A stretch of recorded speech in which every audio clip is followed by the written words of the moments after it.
স্থানীয় ৰাইজক বিনম্ৰতাৰ এটা অনুৰোধ ৰাখিব বিচাৰো যে আমাৰ এজন ব্যক্তি প্ৰায় 15-20 দিন হৈছে হেৰাই গৈছে। এই ব্যক্তিজনক যদি কোনোবাই আপোনালোকে দেখে তেতিয়াহ'লে এই ব্যক্তিজনৰ ফেমিলিৰ মেম্বাৰ এজন আমাৰ লগত আছে। এই ব্যক্তিজনক বহুত বিচাৰি আছে মানুহে, কিন্তু এতিয়ালৈকে পোৱা নাই। মানুহৰ তেখেতৰ ফেমিলিৰ মানুহ ইমান নাই ইমানখিনি। এজনী মহিলা আমাৰ লগত আছে। এই মহিলাগৰাকী জনাব আপোনালোকক তেখেতৰ যিখিনি বক্তব্য আছে, মই এইখিনি শুনাই লওঁ আপোনালোকক আগতে। আচ্ছা, কেটা মানুষটা কতদিন এৰিছে তেখেতে ধৰিব পৰা নাই বা নাজানে।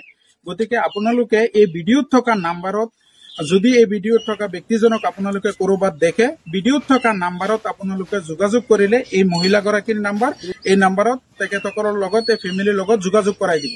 কাৰণ ফেমিলিৰ পৰা এজন মানুহ যদি নোহোৱা হয় বা নাইকিয়া হৈ যায়, হেৰাই যায়, সেইসকল মানুহেই অনুভৱ কৰিব পাৰে। গতিকে আপোনালোকৰ ওচৰত বিনম্ৰতাৰে অনুৰোধ থাকিল, যদি আপোনালোকে পায় ভিডিঅ'টো তেতিয়াহ'লে যোগাযোগ কৰাই দিব।